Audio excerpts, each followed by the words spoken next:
Hello everyone, my name is Mansi Bhanot. स्वागत करती हूँ करंट अफेयर के एपिसोड नंबर 659 में। आज की तारीख है 17 मई 2020। हमारे दो चैनल्स हैं, पिनैकल और फ्रंटियर आईएएस। अगर अभी तक आपने हमें सब्सक्राइब नहीं किया तो सब्सक्राइब जरूर कीजिए। साथ में हमारा बेल आइकन प्रेस करना ना भूलिएगा ताकि लेटेस्ट अपडेट्स हमारे आप तक पहुंचते रहें। हमारी दो वेबसाइट्स हैं ssccglpinacle.com और baljeetdhaka.com। तो इन दोनों वेबसाइट्स को विजिट जरूर कीजिएगा। हमारे हर करंट अफेयर का एपिसोड सुबह 4 बजे अवेलेबल हो जाता है हमारी वेबसाइट्स पर। साथ ही साथ हर करंट अफेयर के एंड में क्विज के क्वेश्चंस पूछे जाते हैं, तो उनको आंसर जरूर कीजिएगा। चलिए बात करते हैं प्रीवियस क्विज के क्वेश्चंस की। राष्ट्रीय डेंगू दिवस कब मनाया जाता है? तो इसका सही उत्तर है 16 मई को। अगला प्रश्न, द्रोणाचार्य पुरस्कार के लिए लगातार दूसरे वर्ष जसपाल राणा की सिफारिश की गई है। वे किस खेल के कोच हैं? तो इसका सही उत्तर है शूटिंग। चलिए बात करते हैं पहले प्रश्न की। वित्त मंत्री ने हाल ही में आत्मनिर्भर भारत अभियान के तहत कृषि और संबंधित क्षेत्रों के लिए कितने रुपए के पैकेज की घोषणा की है? तो इसका सही उत्तर है 1.63 लाख करोड़। तो ये इसका सही आंसर है। वित्त मंत्री निर्मला सीतारमन ने कृषि और संबंध क्षेत्रों के लिए 1.63 लाख करोड़ रुपए के पैकेज की घोषणा की, जिसका उद्देश्य बुनियादी ढांचे, रसद और क्षमता निर्माण को मजबूत करना है। सरकार की 20 लाख करोड़ रुपए की तीसरी किस्त की घोषणा में वित्त मंत्री द्वारा घोषित किए गए उपाय, सरकार ने फार्म गेट बुनियादी ढांचे के लिए 1 लाख करोड़ रुपए का कृषि कोष स्थापित किया है। इसका उपयोग फसलों की कोल्ड चेन और कटाई के बाद प्रबंधन की स्थापना करने के लिए किया जाएगा। सूक्ष्म खाद्य उद्यमों की औपचारिकता के लिए 10,000 करोड़ रुपए की योजना शुरू की गई है। FSSAI खाद्य मानकों को प्राप्त करने के लिए असंगठित MEF के लिए एक क्लस्टर आधारित दृष्टिकोण लिया जाएगा। हर्बल खेती को बढ़ावा देने के लिए कृषि खेती के तहत 10 लाख हेक्टेयर को कवर करने में मदद करने के लिए 4,000 करोड़ रुपए के राष्ट्रीय औषधि पौधों का कोष भी इसमें शुरू किया जाएगा। मधुमक्खी पालन करने वालों के लिए 500 करोड़ रुपए की योजना की घोषणा की गई थी। समुद्री और अंतर्देशीय मत्स्य पालन के विकास के लिए मछुआरों के लिए 20,000 करोड़ रुपए प्रदान किए गए हैं। ऑपरेशन ग्रीन को टमाटर, प्याज और आलू से सभी फलों और सब्जियों तक बढ़ाया गया है। इन वस्तुओं के परिवहन और भंडारण पर 50% सब्सिडी प्रदान करके डेयरी और पशु चारा बुनियादी ढांचे में निवेश का समर्थन करने के लिए 15,000 करोड़ रुपए के पशुपालन विकास कोष की स्थापना की जाएगी। इसके अलावा वित्त मंत्री ने अनाज, खाद्य तेल, तिल, दाल, प्याज, आलू सहित खाद्य पदार्थों को नष्ट करने के लिए 6.5 दशक पुराने आवश्यक वस्तु अधिनियम में संशोधन की भी घोषणा की है। संशोधन उत्पादन और खाद्य उत्पादों की बिक्री के अलावा किसी भी उत्पाद पर किसी स्टॉक सीमा नहीं लगाने का प्रबंधन जो है किया गया है। यहाँ पर आप तस्वीर में देख सकते हैं third tranche of economic stimulus की मेजर्स जो कि लिए गए हैं। अगले प्रश्न की बात करते हैं। 16 मई को कौन सा पूर्वोत्तर राज्य अपना स्थापना दिवस मनाता है? तो इसका सही उत्तर है सिक्किम। सिक्किम का स्थापना दिवस 16 मई को मनाया जाता है। तो सिक्किम का नाम ज्ञान जो है राजतंत्र द्वारा शासित एक स्वतंत्र राज्य था। 1975 में हुए जनमत संग्रह के बाद यह भारत में विलीन हो गया। 16 मई 1975 को सिक्किम आधिकारिक तौर पर भारत संघ के तहत एक राज्य बन गया था और काजी लाडूप दोरजी इसके पहले मुख्यमंत्री बने थे। लगभग 14% आबादी वाले सरकारी पेरोल पर सिक्किम के सबसे अधिक कर्मचारी हैं। यह आधिकारिक तौर पर देश का 22वां राज्य बन गया। यह देश पश्चिम में नेपाल, उत्तर में और पूर्व में चीनी तिब्बत क्षेत्र और दक्षिण पूर्व में भूटान से घिरा हुआ है। यहाँ पर आप इसकी लोकेशन देख सकते हैं। अगर स्टेट की बात करें तो statehood day of Manipur, Meghalaya, Tripura, ये इन तीनों के स्टेटहुड डे जो हैं वो 21 जनवरी को मनाए जाते हैं। सिक्किम की कैपिटल है गैंगटॉक। सीएम है प्रेम सिंह तमांग। गवर्नर है यहाँ के गंगा प्रसाद। तो ये बहुत आप देख सकते हैं लोकेशन, बहुत ही प्यारी लोकेशन है विजिट करने के लिए भी। अब चलिए अगले प्रश्न की बात करते हैं। वैश्विक महामारी कोविड-19 से मुक्त होने की घोषणा करने वाला पहला यूरोपीय देश कौन सा है? तो इसका सही उत्तर है स्लोवेनिया। स्लोवेनिया ऐसा पहला देश बना है, यहाँ आप अपनी तस्वीर में देख सकते हैं। स्लोवेनिया वैश्विक महामारी कोविड-19 से मुक्त होने वाला पहला ऐसा देश बना। यूरोपीय संघ के सदस्य स्लोवेनिया ने कोविड-19 संक्रमण से अपना नियंत्रण पा लिया है। यूरोपीय संघ के निवासी पूर्व निर्धारित चौकियों पर ऑस्ट्रिया, इटली और हंगरी से स्लोवेनिया जाने के लिए स्वतंत्र है, लेकिन जो यूरोपीय संघ के निवासी नहीं हैं, उन्हें 14 दिन तक पृथक रहना अनिवार्य है। स्लोवेनिया में कोविड-19 का पहला मामला 4 मार्च को सामने आया था। संक्रमित व्यक्ति इटली से लौटा था। इसके 12 मार्च को राष्ट्रव्यापी महामारी इसे घोषित कर दिया गया था। यहाँ की कैपिटल आप देख सकते हैं, करेंसी एंड द पीएम। चलिए अगले क्वेश्चन की बात करते हैं। हाल ही में पाकिस्तान तथा चीन ने किस बांध निर्माण प्रोजेक्ट पर हस्ताक्षर किए हैं? तो यह है डायमर भाषा बांध। सो बी जो है इसका सही आंसर है। हाल ही में पाकिस्तान तथा चीन सरकार द्वारा डायमर भाषा बांध, जिसका बड़ा हिस्सा जो है गिलगित बाल्टिस्तान में स्थित है, जो प्रोजेक्ट पर हस्ताक्षर किए गए। डायमर भाषा बांध खैबर का जो कोहिस्तान और गिलगित बाल्टिस्तान के डायमर जिलों के बीच सिंधु नदी पर अवस्थित होगा। बांध लगभग 8 मिलियन एकड़ फीट जलाशय क्षेत्र में विस्तृत है। बांध की ऊंचाई जो है 272 मीटर होगी। यहां पर आप समझौता करते इनको देख सकते हैं। यह दुनिया का सबसे लंबा रोलर कॉम्पैक्ट कंक्रीट आरसीसी बांध होगा। बांध का निर्माण सार्वजनिक क्षेत्र के वित्त पोषण द्वारा किया जाएगा। चीन इस प्रोजेक्ट को चीन पाकिस्तान आर्थिक गैलीरिया कॉरिडोर में शामिल करना चाहता है। चाइना पाकिस्तान इकोनॉमिक कॉरिडोर जो सीपैक है, लगभग जो है 1400 बिलियन पाकिस्तानी रुपए के कुल वित्तीय परिव्यय के साथ यह बांध परियोजना जो है 2028 में पूरी कर दी जाएगी। रिवीजन के लिए आपको यहाँ पर बता दूं, किस देश ने FIDE ऑनलाइन नेशंस कप खिताब जीता है? तो इसका सही उत्तर है चीन। अगले प्रश्न की बात करते हैं। विश्व दूरसंचार और सूचना समाज दिवस कब मनाया जाता है? तो ये मनाया जाता है 17 मई को। विश्व दूरसंचार और सूचना समाज दिवस अर्थात world telecommunication and information society day प्रत्येक वर्ष 17 मई को मनाया जाता है। इसका उद्देश्य इंटरनेट और नई प्रौद्योगिकियों को जो समाज में आए सामाजिक परिवर्तनों से लोगों को परिचित कराना है। इस बार की जो थीम की बात करें तो थीम है connect 2030 ICTs for sustainable development goal. तो ये इस बार की इसकी थीम है।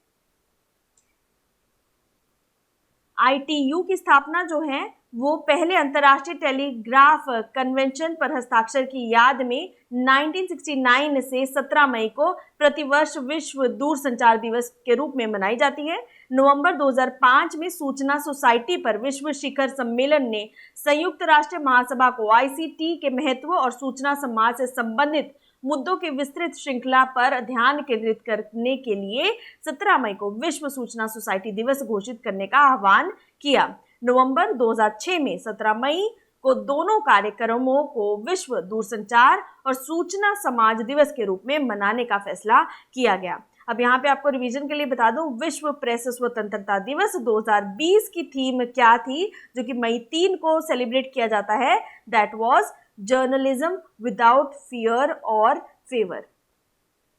चलिए बात करते हैं प्रश्न नंबर 6 की। रक्षा मंत्री राजनाथ सिंह ने हाल ही में किस भारतीय तटरक्षक बल के पोत को कमीशन किया है? तो उनके द्वारा ICGS सचेत को कमीशन किया गया है। रक्षा मंत्री श्री राजनाथ सिंह ने नई दिल्ली से वीडियो कॉन्फ्रेंस के माध्यम से गोवा में भारतीय तटरक्षक बल के पोत ICGS सचेत को और 2 अवरोधक नौकाओं C450 और C451 का जलावतरण किया। सचेत 5 अपतटीय गश्ती पोतों यानी ऑफशोर पेट्रोल वेसल्स की श्रृंखला में पहला है और इसे गोवा शिपयार्ड लिमिटेड द्वारा देश के लिए डिजाइन एवं निर्मित किया गया है तथा इसे अत्याधुनिक नौवहन एवं संचार उपकरणों से सुसज्जित किया गया है। 105 मीटर लंबे पोत सचेत का वजन लगभग जो है 2300 टन के करीब है और लगभग जो है 9100 किलोवाट के 2 डीजल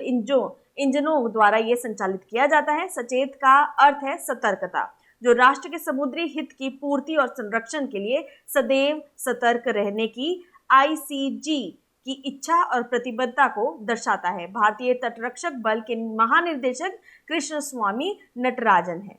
यहाँ पे आप तस्वीर में देख सकते हैं सचेत। अगले प्रश्न की बात करते हैं, प्रश्न नंबर 7।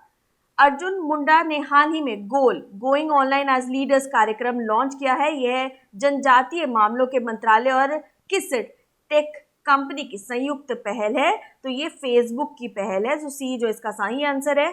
जनजातीय मंत्रालय और फेसबुक इंडिया के साझेदारी में केंद्रीय मंत्री अर्जुन मुंडा ने गोल के दूसरे चरण का उद्घाटन किया। इस मेंटरशिप प्रोग्राम के माध्यम से हम डिजिटल साक्षरता, जीवन कौशल और उद्यमशीलता के मुख्य क्षेत्रों में आदिवासी क्षेत्रों की युवाओं को व्यक्तिगत रूप से उचित परामर्श के लिए प्रेरित करेंगे।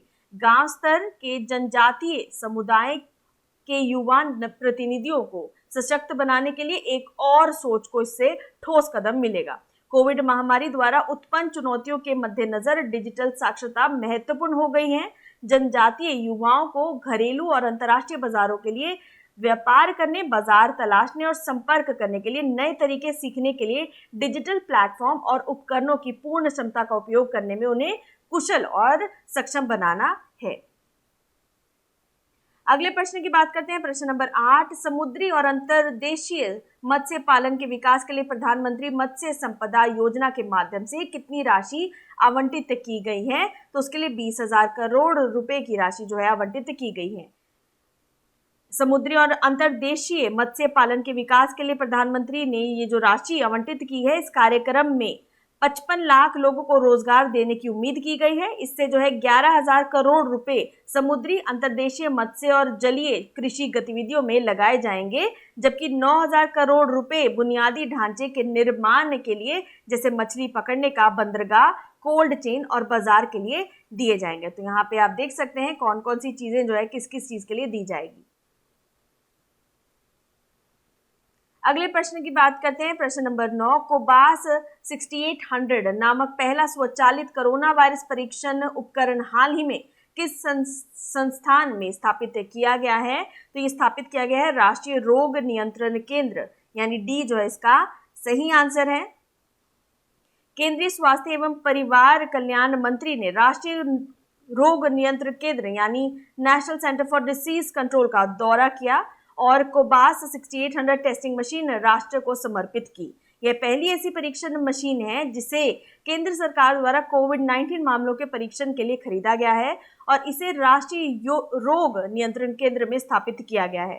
कोबास 6800 परीक्षण मशीन 24 घंटों में लगभग 1200 नमूनों का सटीक परीक्षण कर सकेगी। यह परीक्षण प्रक्रिया में कमी लाने के साथ जांच क्षमता में व्यापक वृद्धि करेगी। कोबास 6800 में रोबोटिक्स तकनीक का प्रयोग किया जाएगा जो संदूषण की संभावना को कम करता है तथा स्वास्थ्य कार्यकर्ताओं में संक्रमण के जोखिम को न्यूनतम करता है, क्योंकि इसे सीमित मानव हस्तक्षेपों के साथ दूर से संचालित किया जा सकता है। अब तस्वीर में आप यहाँ देख सकते हैं इस तरह की ये मशीन है जिससे जो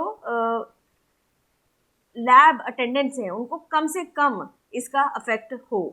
अगले प्रश्न की बात करते हैं, किस राज्य ने हाल ही में बेरोजगार युवाओं की मदद के लिए होप पोर्टल लॉन्च किया है? तो इसका सही उत्तर है उत्तराखंड। तो बी जो है इसका सही आंसर है।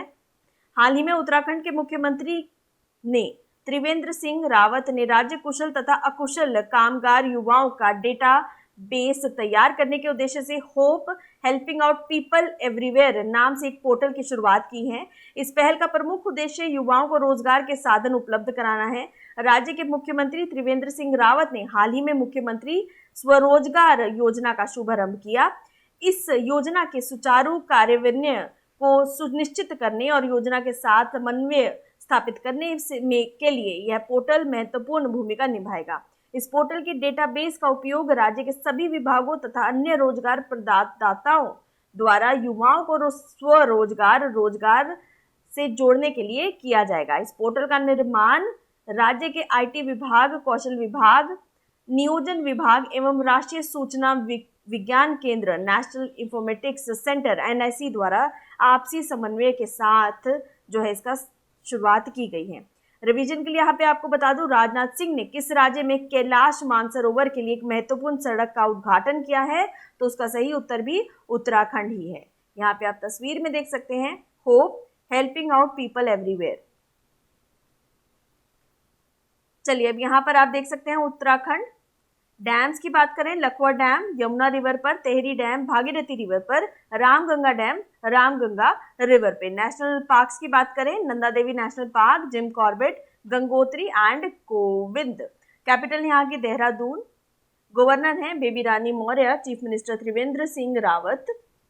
चलिए बात करते हैं समरी कीवर्ड्स 17 मई 2020 की। Package agriculture and allied sectors आत्मनिर्भर भारत अभियान के तहत जो है रखा गया है, that is 1.63 lakh crore. Statehood day May 16 को जो मनाया जाता है वो सिक्किम का मनाया जाता है। फर्स्ट यूरोपियन कंट्री जिसने अपने आप को कोरोना वायरस फ्री कर लिया है, that is Slovenia. Dam construction project जो कि पाकिस्तान और चीन के बीच में स्थापित किया गया है, वो डायमर भाषा डैम 2028 तक कहा जा रहा है कि ये पूरा हो जाएगा। सीपैक के अंडर ही इसको रखा गया है। World telecommunication and information society day 17 May को मनाया जाता है। Indian coast guard ship commission जो किया गया है उसका नाम है Sachet. Goal program ministry of tribal affairs का जो है ये किसके साथ मिलकर जो है किया जा रहा है, दैट इज फेसबुक के साथ। पीएम मत्स्य संपदा योजना जो है इसके तहत 20,000 करोड़ रुपए आवंटित किए जाएंगे। First automated corona virus testing machine Cobas 6800 जो है ये national centre for disease control के तहत की जाएगी शुरू। होप पोर्टल उत्तराखंड के द्वारा शुरू किया जा रहा है ताकि जो है बेरोजगारी को सुनिश्चित किया जा सके कि किस तरह से इसको निपटारा इसका किया जा सके, स्वरोजगार को बढ़ावा दिया जा सके। अब बात करते हैं क्विज फॉर द डे की। वैश्विक महामारी कोविड-19 से मुक्त होने की घोषणा करने वाले पहले यूरोपीय देश कौन सा है? दूसरा प्रश्न, रक्षा मंत्री राजनाथ सिंह ने हाल ही में किस भारतीय तटरक्षक बल के पोत को कमीशन किया है? आप अपना सही आंसर जो है कमेंट सेक्शन में लिखकर बता सकते हैं। सब्सक्राइब जरूर कीजिएगा, साथ में हमारा बेल आइकन प्रेस करना ना भूलिएगा। Thank you so very much, have a nice day.